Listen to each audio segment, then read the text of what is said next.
donc parti pour la deuxième vidéo. Donc dans cette deuxième vidéo, on va réaliser un dessin. En fait, vous allez réaliser le plan du vide sanitaire que vous retrouvez sur le réseau. Alors, il est là. Donc, vous avez le dossier du permis de construire pour cette villa. Et donc, en page numéro 7, vous retrouvez le plan du vide sanitaire.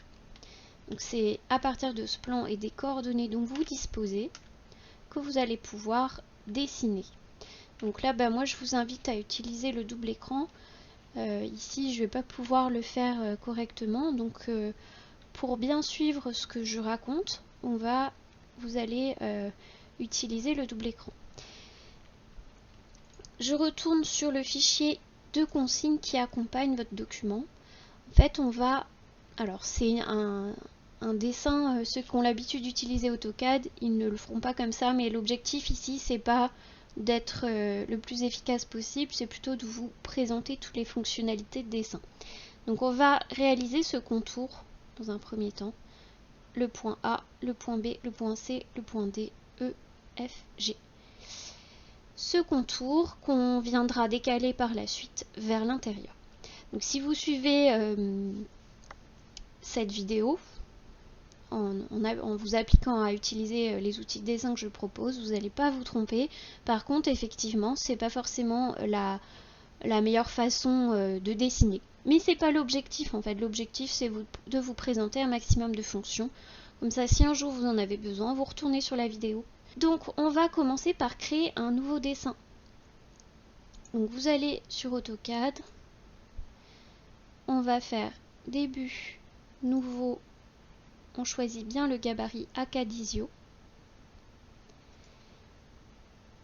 Et ensuite, on va venir enregistrer sous nom, prénom, application 2. Application 3, pardon. Nom, prénom, application 3. Pourquoi je vous demande de respecter cela? Parce que par la suite, quand vous allez m'envoyer vos fichiers et que vous avez tous des noms farfelus, que c'est à moi de retrouver qui a fait quoi, ça me fait perdre du temps. Donc pour la suite, et je pense que mes collègues y feront pareil, c'est important de respecter les consignes au niveau de la précision du nom du fichier. Donc là, on fait enregistrer. Donc moi, j'en avais déjà créé un, donc je suis désolée pour le bruit. Donc je vais le remplacer. Donc on va commencer par créer le point A. On va lancer la commande ligne que vous pouvez appeler ici ou bien dans la fenêtre de commande. Je vais spécifier les coordonnées du point A en tapant 0,0. Le point A sera à l'origine de mon repère. Donc là, je suis un petit peu embêtée parce que il est en train de me dessiner à l'autre bout. Alors attention, on n'a pas précisé les unités ici. On travaillera, donc je vais faire échappe. On va taper UI. On travaillera en millimètres. On sera à une précision de 0. Pareil, par la suite, je comprendrai que vous dessiniez en centimètres ou en mètres, ce qui va être beaucoup plus simple. Donc je recommence. Je prends la fonction ligne qui est située ici et je tape 0,0. Je viens de créer le point A. Ensuite, je vais venir spécifier le second point, le point B. Le point B qu'on va retrouver à peu près positionné comme ceci. Alors le point B, il a pour coordonnées 0 suivant l'axe des X et 8960, donc 8,96 m suivant l'axe des Y. Là de nouveau, vous voyez que mon dessin est parti bien plus haut. Donc je tape sur O là et j'ai toute la ligne AB qui se retrouve dessinée. On relance la fonction ligne, donc pour ça on peut faire un petit clic droit, répéter ligne. On va venir spécifier le point d'origine, on va se placer donc au point 0,0. L'objectif là c'est de venir créer le point, je ne veux pas vous dire de bêtises, donc le point G. Le point G, il est situé à 7,90 m. Donc je vais taper ensuite 7090.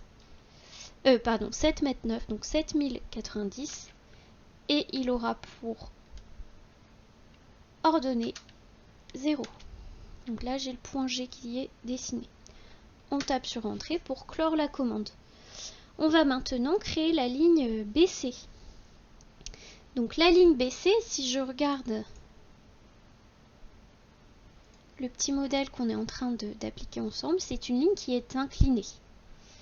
Donc on va pour pouvoir créer cette ligne inclinée, utiliser les coordonnées polaires. Je dois donc déterminer l'inclinaison BC. Pour ce faire, je vous ai fait un petit schéma sur PowerPoint, de façon à y voir plus clair. J'ai reporté le point B, le point C, et je note les cotations 4,18 dans la direction verticale et 2,19 dans la direction horizontale. J'ai reporté ces valeurs pour former un triangle rectangle. Et je cherche donc l'angle alpha, qui correspond à l'inclinaison de la droite BC par rapport à l'horizontale. J'ai donc comme longueur connue la longueur opposée à alpha, à l'angle alpha, et la longueur adjacente. Comme je connais bien mes formules de Trigo, je sais que je peux utiliser la tangente de l'angle, puisque tangente alpha est égale à opposé sur adjacent. Donc tan alpha est égal à L1 sur L2. Moi, ce qui m'intéresse, c'est pas tan alpha, mais alpha, qui me donnera l'inclinaison. Donc pour cela, j'utilise l'inverse de la fonction tangente, tan moins 1 de L1 sur L2. Si vous avez votre calculatrice en degrés, que vous ne vous êtes pas trompé dans les parenthèses, vous trouvez un angle alpha de 62,35 degrés. On va donc utiliser ça dans AutoCAD pour tracer la droite BC. Donc je viens utiliser la fonction ligne comme précédemment. Je viens indiquer comme premier point les coordonnées de B, donc 0,8960.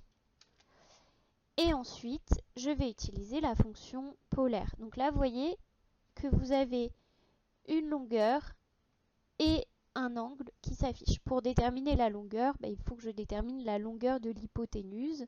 Donc je vais faire pour cela racine carrée de L1 au carré plus L2 au carré pour obtenir la longueur. Donc après un rapide calcul, on trouve pour la longueur BC 4,719 mètres. Et du coup, on avait un angle de 62,35. Donc je tape 4,719. Là ensuite, je fais le symbole inférieur. Et j'indique un angle de 62,35. Et normalement, j'ai tracé BC, mais ça n'a pas fonctionné. J'ai pas dû valider la fonction. Donc je recommence, c'est bien. 4, ah oui, c'est parce que je suis en millimètres. C'est pour ça que ça n'a pas fonctionné. Donc je reprends. Là, j'ai fait une erreur de débutant. Donc vous voyez que mon trait s'est tracé, mais en millimètres. Donc attention, bêtise, mais bon, c'est pas grave. On le supprime et on va recommencer cette fois-ci. C'est tracé en mètres avec une unité de mètres et nous on voulait des millimètres. Donc je dézoome pour y voir un peu plus clair. Donc cette fois-ci je tape bien 4719, le symbole inférieur et je prends un angle de 62,35 degrés.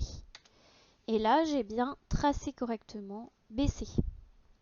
Je peux d'ailleurs utiliser la fonction mesurer, on la verra par la suite pour être sûr, distance pour être certaine que je retrouve bien, voilà, 4,18 et 2,19 avec mon angle de 62,35 degrés. Comme j'ai une précision au degré près, je ne retrouve pas les 0,35, c'est normal.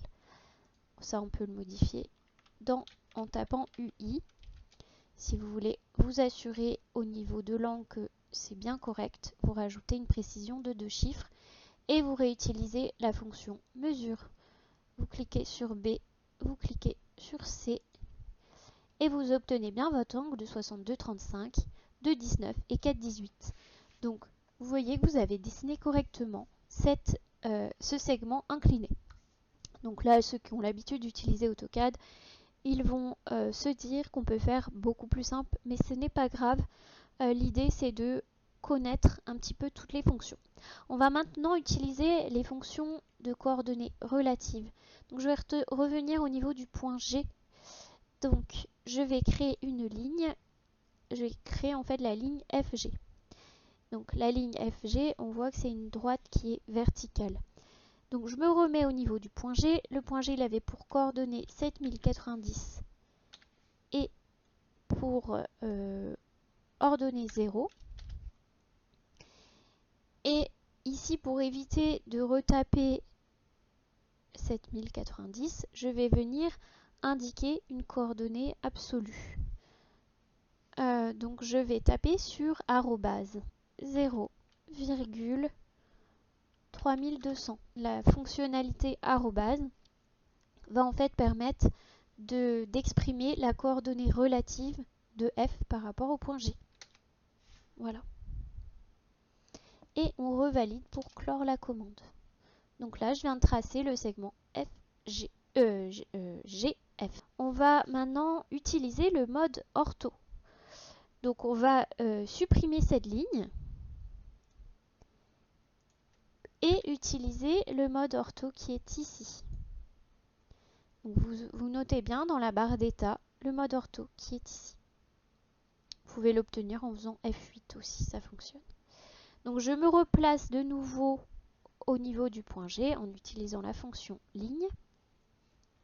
Je vais spécifier donc le point G qui est de 7090,0. Et là, je vais utiliser la fonction ortho. Vous voyez que la fonction ortho, elle me permet que de tracer des droites verticales ou horizontales. Je ne peux pas tracer de droite inclinée. Et là, je vais donc indiquer simplement la longueur de la droite, qui est de 3,20 m, donc 3200 mm. Donc voilà une deuxième façon de créer le segment GF. Ensuite, on va utiliser les fonctions d'accrochage. Donc à ce niveau-là, vous avez les paramètres d'accrochage. Donc on fait clic droit au niveau de la petite flèche, paramètres d'accrochage.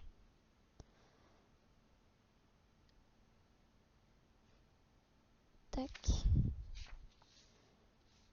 Ici, on verra après un autre endroit pour y accéder plus facilement. Donc accrochage aux objets.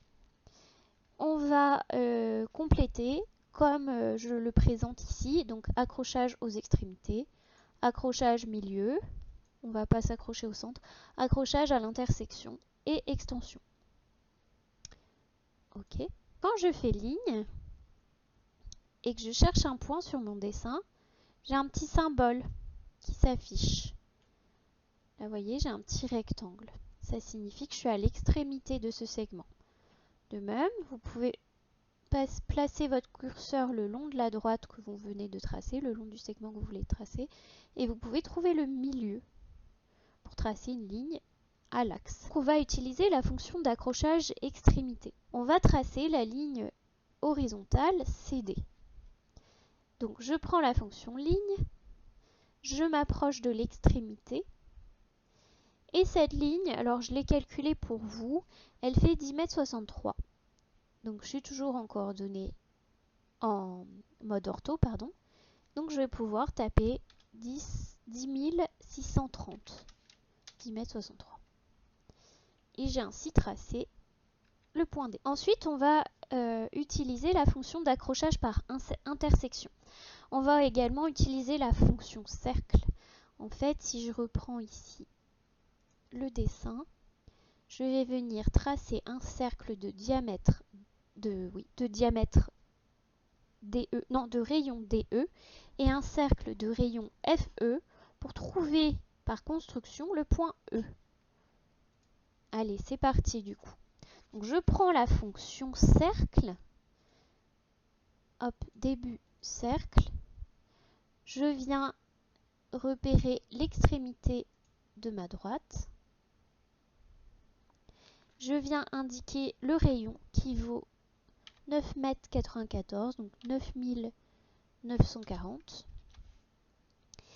Et je fais de la même chose à l'autre extrémité. Donc là, je peux utiliser la fonction répéter cercle en faisant clic droit. Et je viens créer cette fois-ci un cercle de rayon 5,71 m, donc 5710 mm. À l'intersection de ces deux cercles, je retrouverai le point E. Donc je vais pouvoir tracer une droite depuis voilà, jusqu'à l'intersection et je continue jusqu'au point F. Une fois que j'ai terminé, je peux supprimer ces cercles qui ont été utiles ici à la construction.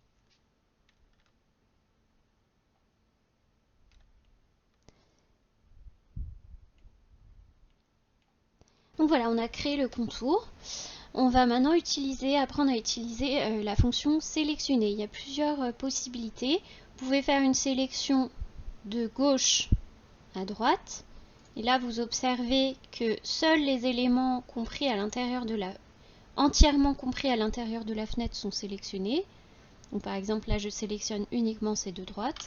Et si je fais une sélection, cette fois-ci, de droite à gauche, tous les éléments qui sont interrompus par la fenêtre vont être sélectionnés. Voilà. Donc ça, c'est intéressant. Ça va nous permettre d'isoler certaines droites en utilisant cet outil de sélection. Donc ça, c'est utile. Ensuite, on va utiliser d'autres fonctions comme la fonction décalage. On va utiliser cette fonction pour créer l'épaisseur des murs. Dans notre étude préalable, on s'est aperçu qu'on avait des murs qui faisaient 20 cm d'épaisseur. Donc, on va spécifier un décalage de 200. Là, vous voyez, donc j'ai cliqué sur la fonction décaler. AutoCAD me demande de spécifier la distance de décalage. Donc, je tape 200 pour spécifier. Ensuite, je vais sélectionner toutes les droites que je souhaite décaler et je viens indiquer le sens vers lequel je souhaite que le décalage ait lieu. Donc c'est simplement des droites parallèles qui sont créées avec un décalage imposé. Je fais de même pour tout le contour. Donc là, pour ceux qui ont déjà utilisé AutoCAD, vous imaginez bien qu'avec une polyligne, on serait un peu plus efficace. Mais c'est pas grave, ça permet de découvrir toutes les fonctions. Donc je tape sur Entrée pour finaliser. Et ensuite, je vais venir corriger tous ces petits défauts, donc les lignes qui se prolongent au-delà de la limite souhaitée. Je vais utiliser pour ça la fonction Ajuster. Là, pareil, je regarde ce que me demande de faire AutoCAD. Il faut que je sélectionne des arêtes qui sont séquentes. Je les sélectionne en cliquant dessus. Je peux également faire une sélection. Donc là, c'est quand je clique dessus. Et si je trace une droite, à travers une arête séquente, elle disparaît. Elle est automatiquement coupée. Donc là, par exemple, je trace une droite et vous voyez que ça disparaît. Alors ici, on va voir une autre fonction pour prolonger les deux segments. Hop. Voilà. Donc c'est un outil qui est quand même assez efficace. Donc ça va assez vite, il ne faut pas oublier tous les petits détails. Voilà. Et ici, je vais maintenant utiliser la fonction chanfrein. Donc une autre fonction ici. Alors, pour trouver la fonction chanfrein, normalement, vous devez ici trouver la fonction raccord et vous cliquez sur la petite flèche pour faire apparaître le menu déroulant et utiliser la fonction chanfrein. Là, vous voyez ce que dit AutoCAD, sélectionnez la première ligne, donc je sélectionne une ligne, et sélectionnez la deuxième ligne. Je sélectionne la deuxième ligne et les deux lignes sont automatiquement prolongées. Voilà, j'ai créé l'emprise des murs de soubassement sous la maison.